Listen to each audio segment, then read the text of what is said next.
kunci grupnya kalau kamu head to head dengan saya. Sebelum saya menjelaskan tentang sejarah Islam sepeninggal Muhammad yang sangat-sangat menyedihkan, silakan kamu jelaskan dulu kenapa istri Muhammad ya dengan Ali itu berperang. Bayangkan seorang istri Muhammad ya, Aisyah, berperang melawan Ali, sahabatnya Muhammad sendiri. Bayangkan itu, coba jelaskan itu ya. Kipli, kamu nggak tahu apa-apa soal sejarah khilafah. Nanti kamu mencret kamu ya. Kamu nyimak aja Kipli masalah khilafah ini. Nanti kamu saya suruh menjelaskan bagaimana peperangan antara Aisyah dengan Ali. Mencret nanti kamu ya. Jul, saya sudah bilang sama kamu semalam, kalau kamu mau ngomong sama saya jangan lebih dari 1 menit, karena percuma nggak saya dengarkan ya. Sekarang saya tanya sama kamu Jul, bagaimana mungkin seorang Aisyah, istri Muhammad, berperang melawan Ali bin Abi Thalib? Ya bagaimana mungkin? Ya, coba jelaskan ini, peristiwa ini jelaskan sama saya. Ya, kamu malu menjelaskan ini sama saya kan? Ketika umat terjemahan membahas dan mencari celah kelemahan umat Islam dari segi sejarah khilafah atau para khalifah, maka disitulah kemudian muncul bukti kebenaran Rasulullah Muhammad SAW sebagai utusan Allah, dan terungkapnya tuduhan-tuduhan Kristen terhadap apa yang terjadi, apa yang dituduhkan mereka terhadap pribadi Rasulullah Muhammad SAW.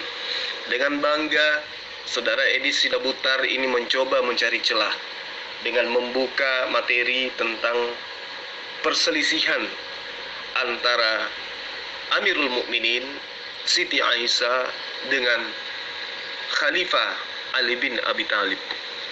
Justru dengan mengangkat ini, mengangkat perang Jamal ini, maka akan membuka kebenaran bahwa Rasulullah Muhammad SAW itu benar adalah Rasul. Kenapa?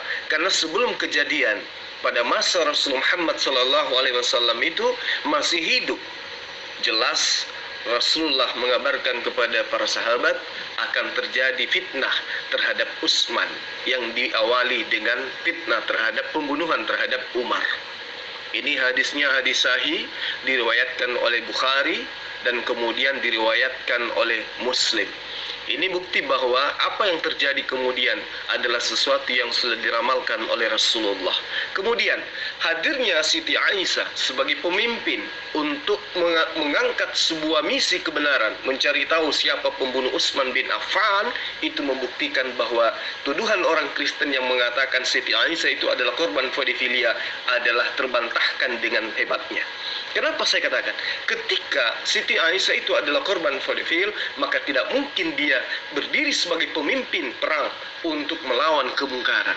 Mengajak umat muslim untuk bahu-membahu mencari siapa pembunuh daripada Utsman bin Affan ini. Andai saja dia adalah korban pedofil, maka Siti Aisyah boro-boro mau jadi pemimpin perang, mengenal Rasulullah Muhammad SAW saja tidak akan mungkin mau, apalagi mengenang seluruh jasa-jasa perjuangan beliau. Jadi saudara Edis, dengan Anda mengangkat sejarah yang Anda tidak tahu tentang Siti Aisyah dan juga Ali, maka itu justru membuktikan bahwa kebenaran Rasulullah Muhammad SAW sebagai Nabi itu mutlak adanya, dan kebenaran bahwa Siti Aisyah itu bukanlah korban pedofilia juga adalah mutlak adanya. Seperti itu. Tadi saya sudah menjelaskan kepada saudara bahwa dengan tampilnya Siti Aisyah sebagai Amirul Mukminin memimpin pasukan untuk mencari tahu siapa pembunuh Utsman bin Affan, itu membuktikan bahwa beliau bukanlah korban pedofil seperti yang dituduhkan oleh umat terjemahan selama ini. Kalau dia adalah korban pedofil, mana mau dia memperhatikan tentang sahabat Rasulullah. Kemudian yang kedua, ramalan Rasulullah terhadap Utsman bin Affan bahwa beliau akan terbunuh dengan adanya fitnah, itu terbukti benar, membuktikan bahwa Rasulullah Muhammad SAW itu benar-benar adalah seorang nabi, tidak sama dengan nabi sebelah, yaitu nabinya umat terjemahan yang kirim surat kemana-mana, nubuatannya tidak ada satupun yang tergenapi. Itu membuktikan bahwa nabinya orang sebelah itu adalah nabi palsu. Saya ingin menjelaskan kepada saudara latar belakang daripada adanya perang yang terjadi antara Ali bin Abi Thalib dengan Amirul Mukminin Siti Aisyah radhiyallahu an. Jadi umat Islam pada saat itu ya memang dihebohkan dengan kabar bahwa Khalifah Ali bin Abi Thalib sebagai pengganti kekhalifahan berikutnya itu dituntut untuk mengusut tuntas kasus pembunuhan terhadap Utsman bin Affan. Nah, proses pengusutan kasus ini jelas tidaklah mudah karena tidak sama seperti saat sekarang, serba canggih, serba modern, serba alat, ya, serba internet, segala sesuatunya mudah untuk dicari meskipun pelaku kejahatan itu masuk sembunyi dalam lubang tikus. 1400 tahun silam itu masih susah untuk mengusut suatu masalah pembunuhan, satu kasus pembunuhan, itu yang perlu kamu pahami. Jadi tidaklah mudah, sehingga apa yang terjadi, Ali bin Abi Thalib itu membutuhkan waktu yang begitu lama. Jadi menimbulkan keresahan antara para sahabat. Kemudian sahabat-sahabat yang resah ini mengadu kepada Siti Aisyah. Kenapa? Karena Siti Aisyah adalah diangkat menjadi Amirul Mukminin. Nah, Aisyah kemudian itu mengirim orang untuk datang kepada Ali bin Abi Thalib. Apa tujuannya? Tujuannya adalah untuk mengajak kerjasama menyelesaikan kasus terbunuhnya Sayyidina Utsman radhiyallahu an. Ini yang kamu tidak tahu. Jadi pada awalnya Siti Aisyah melihat keresahan di antara umat terhadap terbunuhnya Utsman bin Affan. Nanti akan saya jelaskan kepada kamu apa yang melatar belakangi terbunuhnya Utsman bin Affan dan siapa pelakunya. Supaya kamu terpenuhi supaya wawasan kamu itu terpenuhi sebagai umat terjemahan, tidak bisa membaca tarik Islam dari sumber yang sebenarnya. Nah, jadi yang melatar belakangi itu adalah ketika para sahabat memerintahkan Ali bin Abi Thalib untuk mengusut kematian Utsman bin Affan, dan pada saat itu kondisi susah untuk menentukan siapa pelakunya karena memang pada saat itu masih susah untuk mendapatkan suatu informasi yang akurat tanpa ada kesaksian, maka menimbulkan keresahan di antar umat. Sehingga para sahabat mengadu kepada Siti Aisyah. Maka Aisyah kemudian mengutus orangnya kepada Ali, ya Ali, mari kita bekerja sama, mengajak semua elemen yang kamu punya dan kekuatan yang aku punya untuk mencari tahu siapa pelaku pembunuhan terhadap Khalifah Utsman bin Affan ini. Itu yang perlu kamu pahami. Nah, ketika pasukan dari Siti Aisyah sampai kepada kediaman atau tempat tinggal daripada Khalifah Ali bin Abi Thalib, ya, ini kemudian Ali bin Abi Thalib mengira akan ada penyerangan. Dikarenakan kenapa? Pasukan yang dikirim oleh Siti Aisyah itu terlalu besar. Jadi kesalahpahaman tersebut membuat Ali bin Abi Thalib menyiapkan pasukan dan mengirim utusan untuk menanyakan tujuan pasukan daripada Siti Aisyah itu datang. Jadi pasukan Siti Aisyah menjelaskan bahwa kedatangan mereka itu adalah semata-mata untuk mengajak kerjasama atas pengusutan kasus pembunuhan terhadap Khalifah Utsman bin Affan. Jadi dari sini kamu sudah tahu, ya, bahwa latar belakang terjadi kesalahpahaman kemudian itu disebabkan karena adanya unsur yang mana unsur itu adalah mengajak bekerja sama untuk mengusut kematian Utsman bin Affan. Sampai sini Anda sudah paham? Pak Jul itu borgol itu si Edis butar itu, jangan kabur dia, capek saya nunggunya ini. Dia kalau dengan saya terlari terus ini, ya udah 1 minggu udah saya cari itu, jadi buronan saya itu. Saya sudah tahu siapa Edis itu, makanya dia takut itu. Itu kok nggak berani dia tuh. Saya nunggu dia nih, capek saya nunggunya. Oke. Nah, si Edis saya sudah tahu itu. Oke. Ya, Bang Jibri saya sampaikan. Pemimpinnya itu pada saat malam itu bernama Abdullah bin Sabah. Kemudian eksekusinya bernama Samri. Itu sejarahnya ada memang. Berarti kan Anda membaca itu. Jadi pemimpinnya Abdullah bin Sabah, kemudian eksekusinya itu adalah Samri. Oke. Jangankan materi-materi seperti ini di luar kepala saya, ini materi seperti ini, Edis. Masalahnya sekarang kamu membatasi saya untuk menjelaskan tidak bisa lebih dari 1 menit.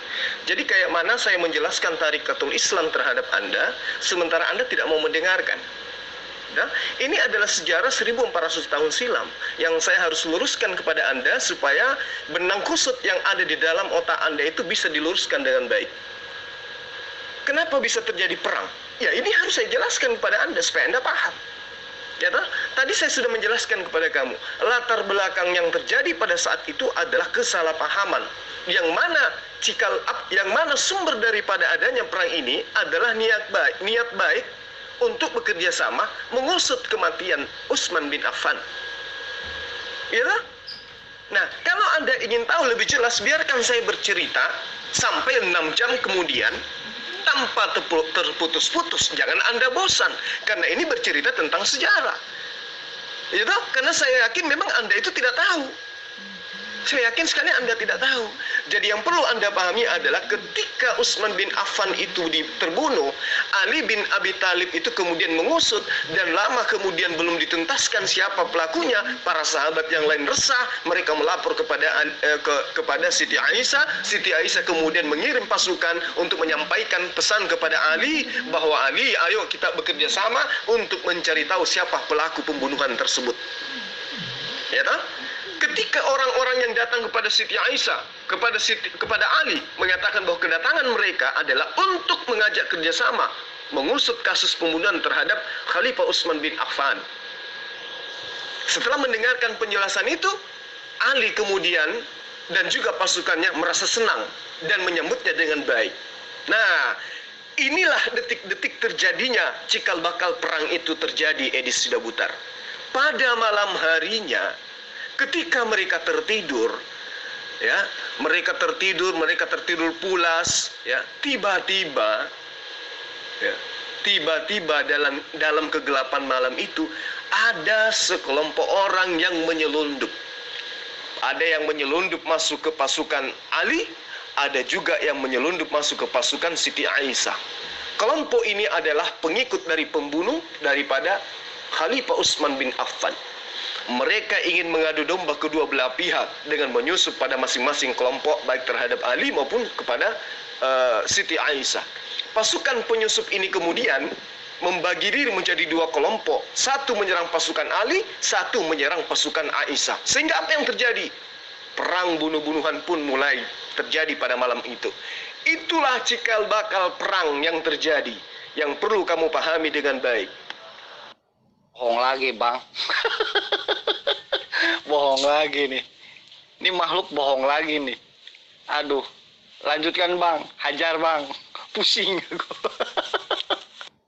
Terus bicara Jul, udah saya bilang jangan lebih dari 1 menit, Jul. Ya, head to head kamu bahas ini, mencret kamu dengan saya, Jul. Ya sudah, Jul, ayo kita head to head. Kalau kamu mau saya dengarkan sampai habis, ya. Nggak usah boros bicara, Jul, percuma nggak saya dengar. Tidak bisa seperti itu, Edis. Ketika kamu bertanya tentang Islam, maka tugas saya kemudian meluruskan dan menjelaskan tarikatul Islam terhadap kamu. Ya.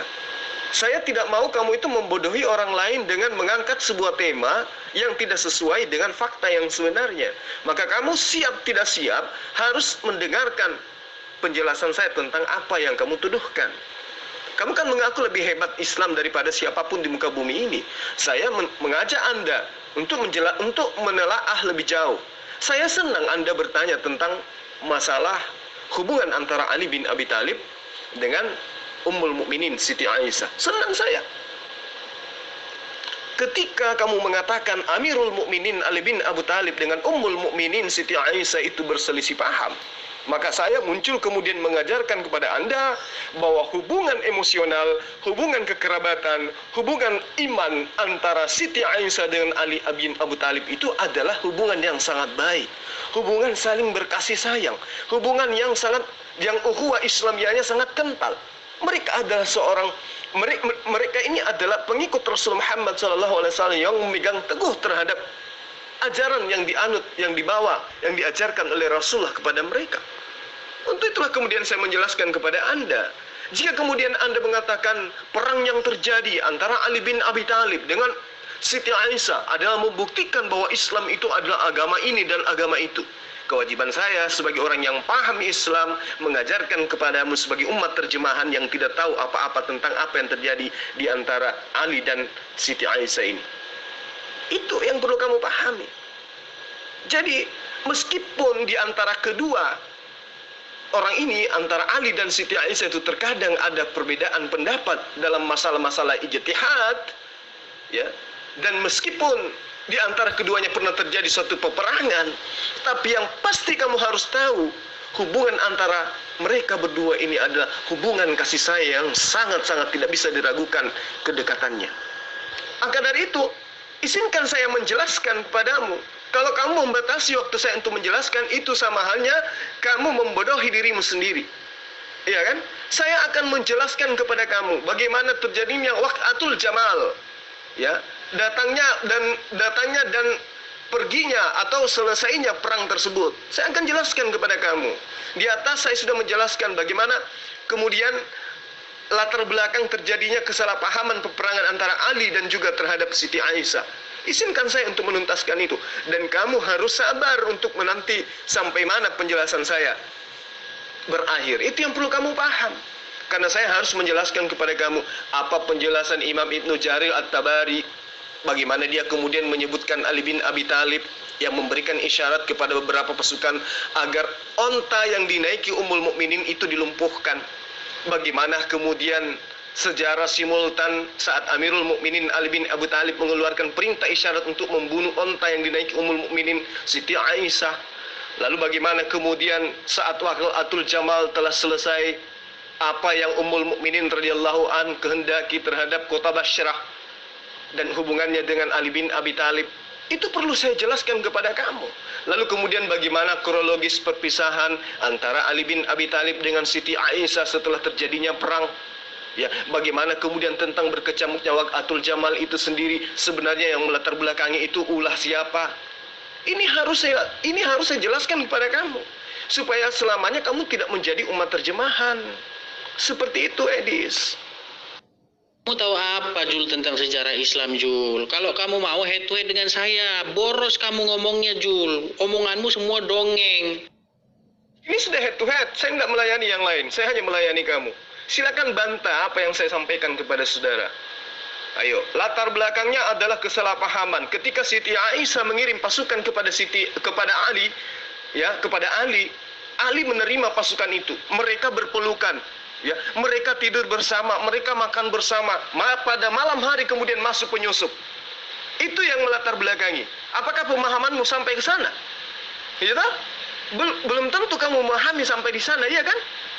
Nah, maka dari itulah saya harus menjelaskan kepada Anda. Kalau Anda mengatakan head to head, ini sudah head to head. Saya melayani Anda melayani saya. Nggak usah riak, nggak usah mau diperhatikan sama yang lain. Silakan bantah pernyataan-pernyataan saya. Tunjukkan dalil-dalil yang Anda punya tentang apa yang Anda tuduhkan terhadap apa yang terjadi antara Aisyah dan juga terhadap sahabat Rasulullah Ali bin Abi Thalib. Silakan. Kalau Anda memiliki referensi, silakan kita adu referensi. Ini kan kita sudah head to head sekarang, ya kan? Saya menyanggah pernyataanmu, kamu menyanggah pernyataanku. Di awal saya sudah mengkanter apa yang kamu tuduhkan terhadap Siti Aisyah dengan Ali. Sekarang saya minta apa tanggapanmu kemudian. Silakan. Jul, silakan ganti judulnya, kita head to head biar orang lain boleh komen, ya, biar orang menyaksikan kebodohanmu, ya. Betapa bodohnya kamu percaya dengan cerita penyusup itu. Sekarang saya tanya kamu, apakah kamu akan bunuh-bunuhan dengan bapakmu? Apa hanya gara-gara penyusup masuk dalam rumah? Sekarang jawab dulu itu.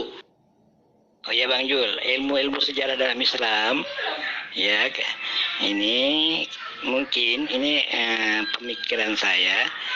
Jangan kita berikan langsung sepenuhnya kepada si edisi putar-putar, karena dia nanti ingin membodohi umat Islam. Dengan ilmu yang didapat dari kita, dia dipelintirnya, ya kan? Yang negatifnya dikeluarkan, yang positifnya dia pendam itu. Nah itu persoalannya, karena dia menyampaikannya tidak secara kafah, tidak secara komprehensif untuk kepada saudara-saudara kita umat Islam yang tidak mengerti sejarah. Ya nanti diputar-putar balik ini tuh. Makanya tolong ya, kita bukan pelit ya dengan ilmu. Ya kita pelit dengan ilmu Islam ini kepada non-Islam sih, saya rasa wajar-wajar saja ya lah ya kan. Ini sejarah itu. Nah hati-hati kita memberikan ilmu kepada orang-orang yang non-Islam itu tentang sejarah Islam. Biarkan aja mereka cari sendiri. Nah, kalau mereka sudah tahu secara keseluruhan, kalau mereka minta penjelasan kita jelaskan. Itu menurut saya ya. Nah, oke, itu aja. Makasih. Oh, Anda ingin berhalusinasi. Ini bercerita tentang sejarah, di mana penyusup itu ketahuan nanti setelah terjadinya perang. Iya kan? Apa yang terjadi di dalam kehidupan nyata kita saat sekarang? Adanya di Poso kejadian kemarin, itu jelas karena adanya penyusup yang masuk di kubu Islam dan kubu Kristen sehingga terjadi peperangan. Itulah yang terjadi pada masa lampau. Dan ini sejarah tentang agama besar. Dan ini tidak main-main. Sejarah ini dituliskan di atas kertas dengan tinta emas. Tidak bisa kamu pungkiri itu. Kemudian kamu muncul sebagai umat terjemahan, ingin mengkaji sejarah, mencari sesuatu yang merupakan hal yang kamu tidak ketahui. Kamu harus tahu, pada saat perang Jamal ini berakhir pada titik di mana antara Siti Aisyah dan juga Ali sudah memahami bahwa ternyata mereka adalah korban fitnah. Ummul Mukminin Siti Aisyah ketika hendak meninggalkan kota Basrah, yaitu kota Irak saat sekarang, untuk kemudian kembali kepada kota Madinah, Amirul Mukminin Ali bin Abi Thalib mengirimkan segala yang diperlukan oleh Siti Aisyah, mulai dari kendaraan yang dinaiki, perbekalan, atau apapun itu yang dibutuhkan oleh Siti Aisyah, bahkan pengawal sekalipun. Dan yang perlu kamu tahu, betapa hubungan kedua orang ini adalah sangat-sangat harmonis. Ali bin Abi Thalib itu menyiapkan 40 kurang lebih wanita Basrah dari tokoh-tokoh wanita yang ada di Basrah, dari Irak kala itu, untuk serta-merta ya menunjuk Muhammad bin Abu Bakar saudaranya agar dia menjadi pemimpin pengawal perjalanan Siti Aisyah kembali kepada Madinah. Kamu tahu tidak sejarah itu? Nah, pada saat detik-detik Siti Aisyah kembali kepada kota Madinah, Ali bin Abi Thalib mendatangi tempat pemberangkatan. Di sana beliau bertemu dengan Siti Aisyah. Setelah mereka bertemu, ya, setelah Siti Aisyah itu keluar dari tempat rumah yang dia tinggali kala itu, ya,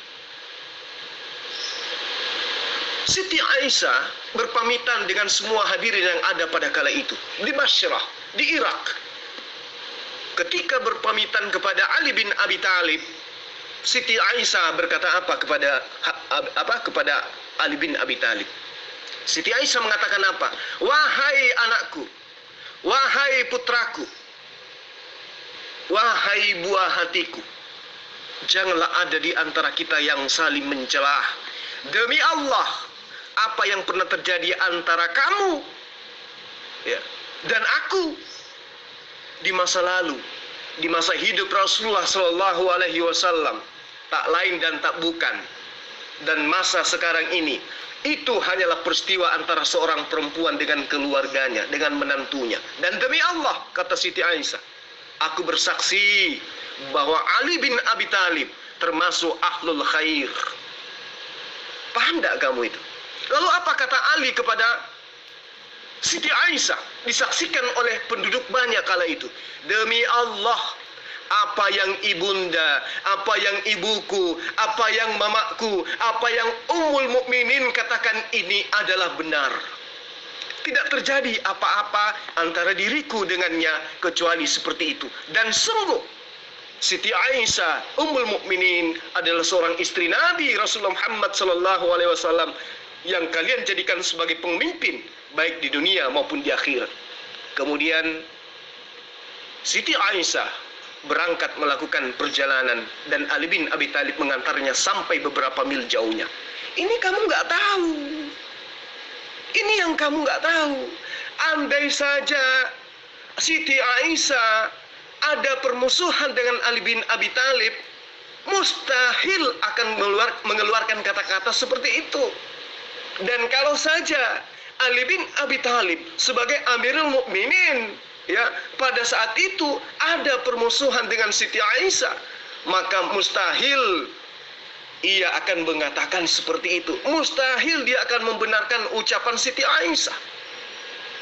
Dan jika Anda tidak tahu sejarah ini, sangat disayangkan ketika Anda mengatakan saya adalah ahli sejarah Islam, saya adalah orang yang paling paham Islam di antara seluruh umat Islam yang ada di atas bumi ini. Kamu nggak tahu. Tapi nggak apa-apa. Dengan kamu bertanya seperti itu, saya menjelaskan kepada kamu, Islam itu adalah agama rahmat. Agama yang sangat indah. Yang kamu lihat itu hanya luar-luarnya.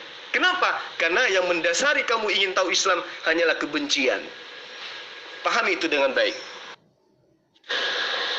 Baik Bang, Alhamdulillah, terima kasih banyak. Cuman saya ya sedikit kesal juga sih terhadap fitnah-fitnah yang dilontarkan beliau. Tapi benar juga apa yang Abang sampaikan, bahwa cukuplah kita sebagai umat Islam itu memberikan kulit luarnya saja, ya kan? Biarkan mereka mencari inti permasalahan yang sebenarnya yang terjadi. Umat Islam itu kan jelas, ya kan? Umat Islam itu adalah umat yang terpelajar, yang tidak mengimani sesuatu meskipun yang paling terkecil di dalam agama Islam itu tanpa harus didasari dengan kajian ilmu. Rasulullah sendiri mengatakan kepada kita, ketika engkau ingin dunia maka kajilah dengan ilmu, ingin akhirat kajilah dengan ilmu, ingin keduanya maka kajilah dengan ilmu. Hadisnya kan jelas, ya. Jadi ketika Abang mengatakan jangan disampaikan sepenuhnya, ya itu juga ada baiknya Bang. Tapi paling tidak saya sudah mengatakan kepada si Edis manusia terjemahan ini bahwa tidak seperti itu yang terjadi yang sebenarnya. Bagaimana kemudian berkecamuknya waqa'atul jamal itu sebenarnya apa yang melatar belakangi. Nah ini yang harus, ini yang paling tidak yang harus Edis si butar-butar ini tahu. Seperti itu Bang, terima kasih banyak. Tolong berikan vitamin buat Om Edis kita sebagai wujud penghargaan dan penghormatan kami kepada pakar, ya, pakar kitab suci. Tapi yang kita ketika ditanya kitabnya dia bingung. Nah, inilah namanya pakar. Jadi sebagai umat terjemahan, saya memang harus menyadari, mau tidak mau saya harus mengajarkan kepada Anda bagaimana sebenarnya kisah yang terjadi di antara umat Islam kala itu. Jadi saat Rasulullah SAW itu wafat, banyak orang di antara para sahabat, bahkan orang yang baru masuk Islam, baru bersyahadat hari itu pun tidak ikhlas, tidak menerima. Ya, dalam arti kata mereka tidak kuat menerima kenyataan bahwa Rasulullah Muhammad SAW itu wafat. Kita kenal Umar bin Khattab, seorang sahabat yang terkemuka di kala itu. Bahkan ketika dia mendengarkan ada orang yang mengatakan Rasulullah itu wafat, maka dia menghunus pedang dan kemudian mengancam orang yang mengatakan tersebut. Jadi kala itu sahabat-sahabat dan juga orang-orang pada zaman itu, mereka merasa panik, mereka gundah, mereka sedih, mereka kecewa, mereka seakan kehilangan induk. Kenapa tidak? Karena pamungkas para nabi, khatam nabiyyin, sang junjungan, sang raja, sang panglima, itu pergi meninggalkan mereka untuk selama-lamanya. Nah, Abu Bakar As-Siddiqlah kemudian sebagai sahabat Nabi yang terkenal lembut hatinya, hadir menyelamatkan akidah syariat kaum muslimin dan muslimat kala itu. Jadi umat Islam itu tersadar, ya, umat Islam itu tersadar bahwa tidak mudah untuk menegakkan kepemimpinan Islam sepeninggal Rasulullah Muhammad sallallahu alaihi wasallam. Ketika Abu Bakar menjadi khalifah pertama, itu dia diperhadapkan dengan berbagai macam persoalan politik yang sangat hebat. Nah, kemudian apa yang terjadi? Di sanalah pusaran terjadinya, munculnya, timbulnya, lahirnya bibit-bibit perpecahan yang melahirkan sentimental tak berkesudahan antara kaum muslimin dan muslimat kala itu. Jadi ini bukan masalah syariat dan akidah lagi, ini masalah politik. Ini yang perlu kamu pahami. Ya. Bagaimana kemudian ketegangan mula-mula yang terjadi pada saat perbedaan status kaum muslimin Madinah, yakni kaum Ansar dan juga status muhajirin kala itu. Ansar yang merasa telah membantu Rasulullah Muhammad SAW dari kaum muhajir dan juga kaum muhajirin saat mereka didustakan di Mekah, itu mereka merasa berhak meneruskan tampuk kepemimpinan Rasulullah. Lagi pula pusat kepemimpinan Islam berada di Madinah kala itu, di kampung mereka sendiri. Inilah penyebab sehingga terjadi perpecahan-perpecahan. Bukan karena akidah Islamnya, tetapi karena unsur politiknya. Itu yang perlu kamu pahami dengan baik. Jadi ketika kamu muncul kemudian mengambil situasi ini dengan membawa nuansa yang berbeda, maka disitulah kemudian kau akan ditertawakan oleh umat Islam. Karena umat Islam itu paham sejarah. Mereka tahu bagaimana kemudian kabar tentang pertemuan Ansar di Sakhiyah Bani Saidah. Mereka tahu bagaimana kemudian Umar segera mengutus orang untuk menemukan Abu Bakar. Bagaimana kemudian mertua Rasulullah Muhammad SAW itu berkata bahwa dirinya sedang sibuk kala itu, tidak bisa menentukan antara mana yang menjadi pemimpin, mana yang menjadi pemimpin di Madinah, siapa yang menjadi pemimpin di Mekah, siapa yang menjadi pemimpin di Bashrah, siapa yang menjadi pemimpin di Mesir dan lain sebagainya. Ini yang perlu kamu pahami. Jadi hal-hal seperti inilah kemudian yang membuat kamu akan ditertawakan oleh umat Islam sedunia ketika Anda mengatakan bahwa Anda lebih paham daripada umat Islam yang tamat dengan karikatul Islam itu sendiri. Apa kedudukan Abu Ubaidah bin Jarrah pada saat kondisi-kondisi seperti ini muncul? Apa yang dilakukan Umar bin Khattab sebagai muhajirin dan Al-Hubbat bin Al-Munsir bin Al-Jamuh pada saat ini terjadi? Pada saat Ansar terlibat perdebatan tajam antara kaum Ansar dengan muhajirin. Apa yang Umar bin Khattab lakukan kemudian? Jadi ketegangan demi ketegangan, unsur politik yang sangat kental pada saat itulah yang membuat adanya bibit-bibit permusuhan. Itu yang perlu kamu pahami. Jadi bukan karena unsur akidah, bukan karena unsur syariat, tetapi unsur politik. Dan itu sudah diramalkan oleh Rasulullah, membuktikan bahwa Rasulullah Muhammad SAW itu betul adalah utusan Allah untuk mengajarkan Islam kepada dunia. Itu yang perlu kamu paham. Jul, 5 menit saya dengar voice note kamu cuma mendongeng. Pertanyaan saya sama kamu adalah, jikalau Anda ada penyusup masuk ke rumahmu, mungkinkah kamu akan berperang atau bunuh-bunuhan dengan bapakmu sendiri? Tidak mungkin. Sebagaimanapun jagonya itu penyusup. Itulah yang membuktikan bahwa tidak mungkin ada penyusup yang bisa membuat kamu dan bapakmu bunuh-bunuhan. Nah, sekarang kamu katakan ada penyusup antara Ali dan Aisyah, istri Muhammad. Sekarang saya tanya sama kamu, bagaimana mungkin seorang penyusup bisa membuat seorang Ali dan Aisyah itu bisa berperang? Bagaimana prosesnya itu jelaskan, jangan kamu malah mendongeng. Aisyah diantar begini begitu, ya. Kamu juga belum menjelaskan bagaimana nanti supaya kakinya untanya Aisyah itu yang dipotong. Saya udah tahu semua itu, Jur. Saya baca sejarah itu udah tahu semua, udah lotok kering kalau bahasa Jawanya. Ya, yang saya tanyakan sama kamu itu adalah bagaimana mereka itu bisa berperang, membunuh pengikutnya itu hanya karena hasutan. Sekarang saya tanya sama kamu, mungkin nggak Muhammad berperang dengan Aisyah hanya karena ada penyusup masuk ke dalam rumah? Mungkin nggak? Ya, bagaimana caranya? Coba kamu jelaskan dulu. Bagaimana cara menghasutnya?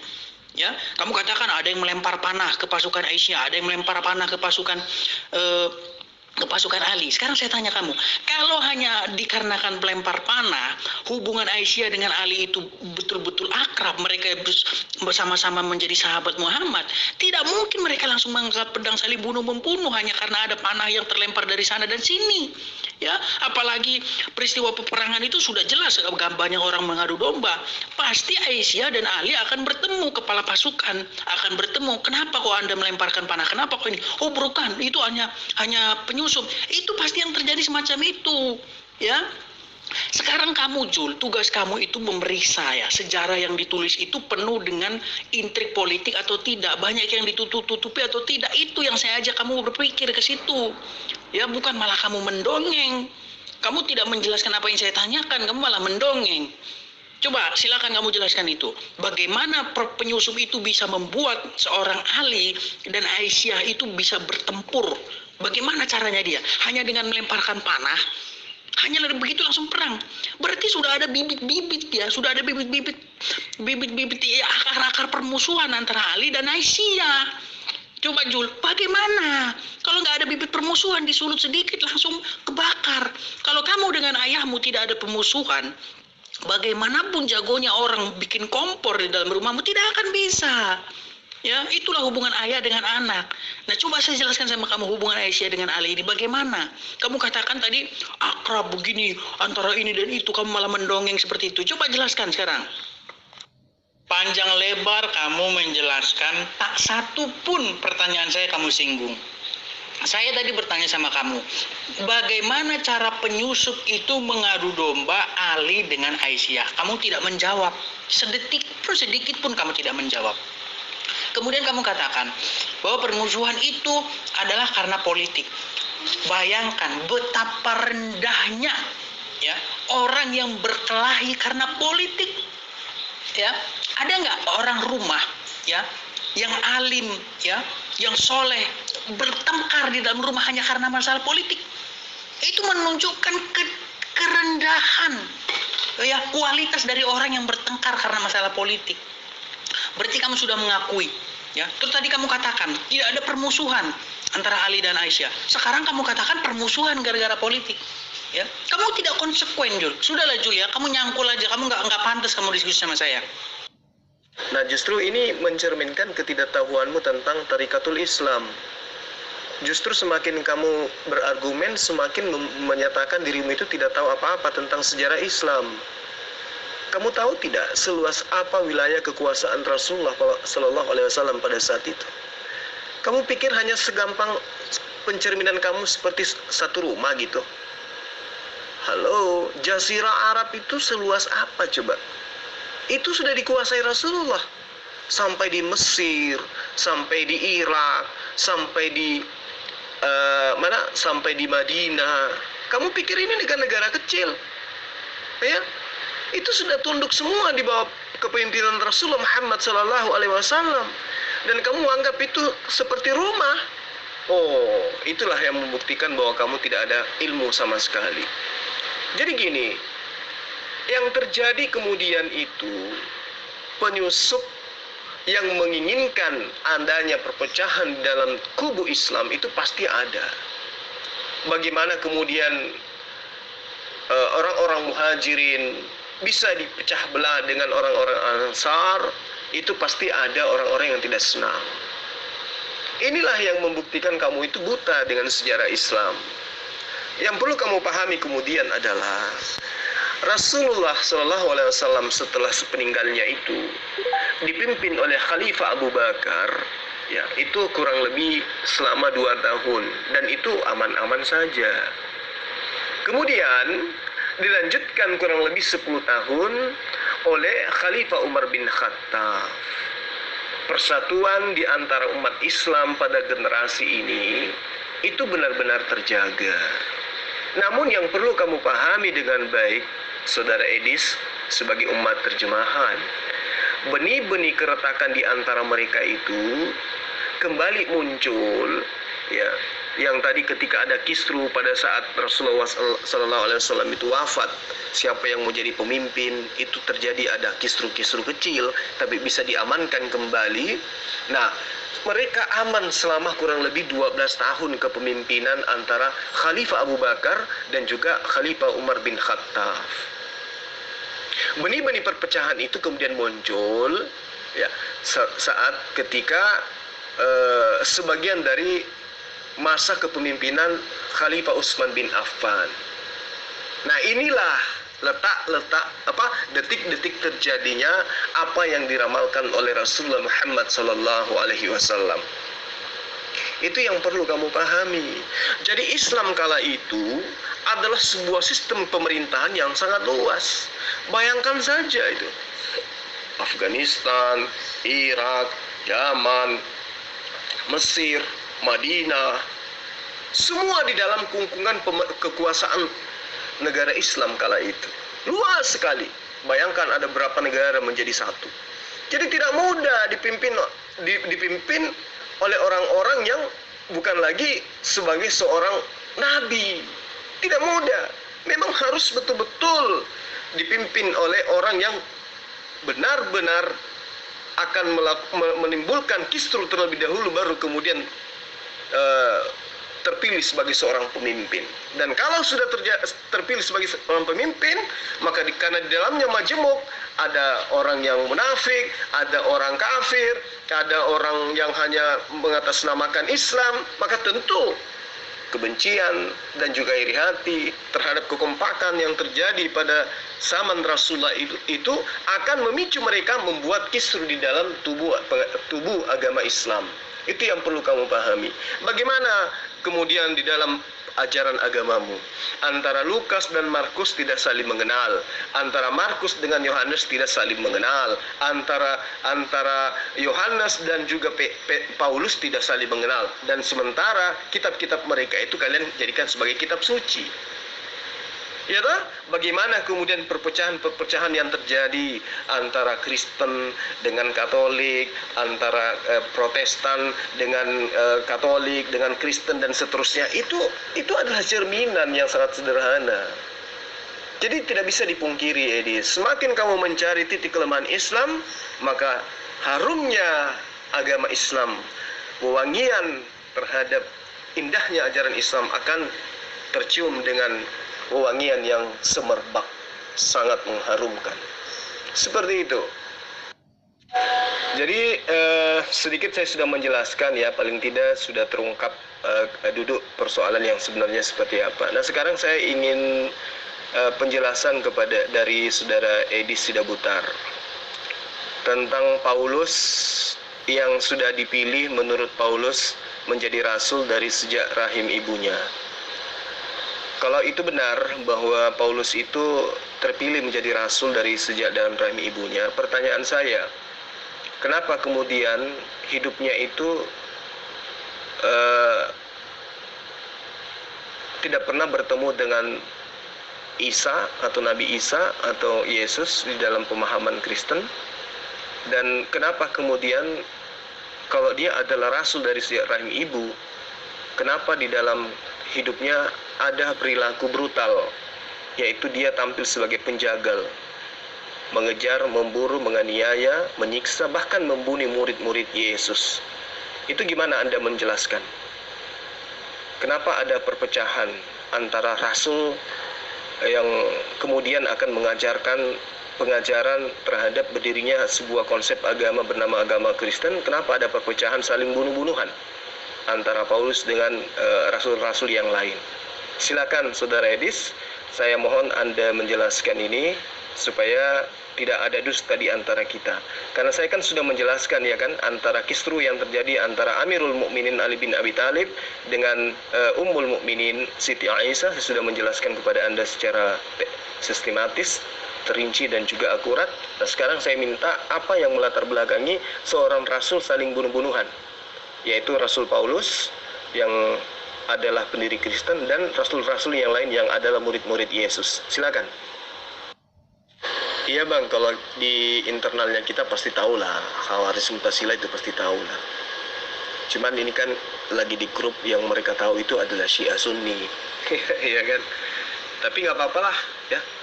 Kelihatannya sih saya nggak bakal menanggapi lagi ya kan. Karena tanggapan-tanggapannya pun hanya asumsi ya, bagaimana kemudian kamu menjelaskan tentang penyusup yang ada di dalam rumahmu, bagaimana kamu dengan orang tuamu saling bunuh-bunuhan, ya konyol bener ya. Jadi habiskan air liur aja ya kan. Yang penting bagi umat Islam itu udah tahu bahwa yang terjadi pada masa itu sebenarnya seperti apa gitu ya kan. Tidak ada kewajiban untuk kita menuntaskan penjabaran tentang sejarah Islam kepada orang yang dasarnya bukan mau belajar, tapi hanya karena kebencian, kan gitu bang. Saya tanya sama kamu tentang peperangan antara Aisyah dengan Ali, kamu lari ke masalah Muhammad, lari ke masalah Lukas. Inilah saya bilang kamu itu tidak lebih dari emak-emak yang tukang gosip, ya. Apa yang ada di tema saja kamu tidak paham. Ya, kamu nggak paham tentang apa yang saya jelaskan disebabkan karena dasar pijakanmu memang kebencian, dan kamu kan kufur terhadap kebenaran Islam. Ya kan? Jangankan terhadap kebenaran Islam, terhadap kebenaran pengajaran Yesus pun kamu kufur. Kan gitu. Saya sudah menjelaskan bagaimana latar belakangnya peperangan antara Ali dengan Siti Aisyah. Jadi bukan Aisyah ya, tapi Siti Aisyah. Saya sudah jelaskan kepada kamu. Semua terinci malah, sistematis malah. Tapi kamu nggak ada sanggahan. Ya. Nah sekarang saya balik bertanya dong, boleh dong saya balik tanya padamu, ya kan? Bagaimana kemudian seorang Paulus yang menurut pengakuannya itu dipilih dari sejak rahim ibunya untuk menjadi seorang rasul. Kemudian kenapa ada perpecahan? Ada kejar mengejar, ada siksa menyiksa, bahkan berujung kepada pembunuhan. Kenapa ini bisa terjadi terhadap seorang rasul yang konon ceritanya dipilih dari sejak rahim ibunya? Silakan. Katakan tidak ada kewajiban untuk menuntaskan masalah itu. Itu tandanya kamu ketakutan, Jul, membahas tentang perpecahan antara Aisyah dengan Ali. Kamu takut, ya kan? Kamu takut membahas itu. Kamu seperti membawa air comberan dan kamu takut tersandung batu. Ketika kamu tersandung batu, maka mukamu akan tersiram oleh air comberan itu. Makanya ini saya bilang, level kamu nggak sampai kalau bahas ilmu ini, Jul. Ya, tugas saya kan udah selesai. Menjelaskan latar belakang apa yang menjadi pemicu terjadinya permusuhan atau peperangan antara Amirul Mukminin dan juga Ummul Mukminin. Kan udah ya, udah tuntas kan? Nah, sekarang giliran kamu.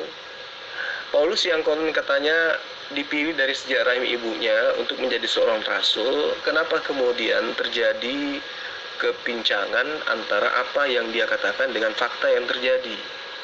Dia habiskan waktunya untuk membunuh murid-murid Yesus yang juga adalah rasul-rasulnya Yesus menurut paham orang Kristen. Nah, sebagai umat terjemahan, kan terjemahan sudah cukup memadai buat kamu, ya kan?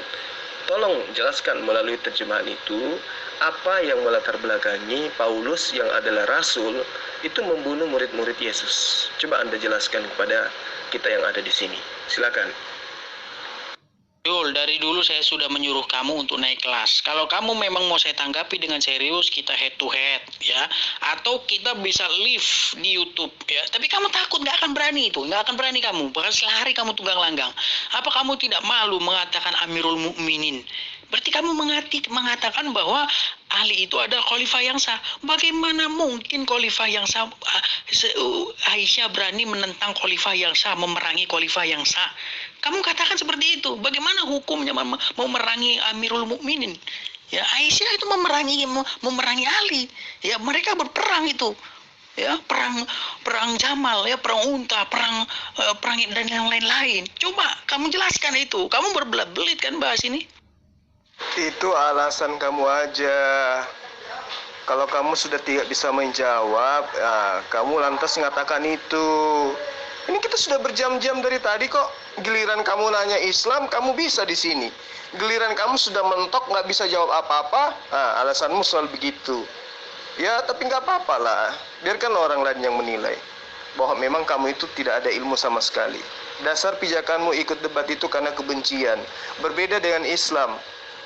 umat Islam ikut debat itu untuk meluruskan fitnah-fitnahan terhadap Islam, termasuk fitnahan kamu. Kamu ikut debat karena kebencian. Itu bedanya antara Islam dengan kamu. Jadi saya maklumi, ya kan, karena kamu umat terjemahan. Ketika kamu tidak sanggup, maka alasanmu kalau kamu ngajak saya naik kelas lagi, padahal di sini kamu udah keteteran.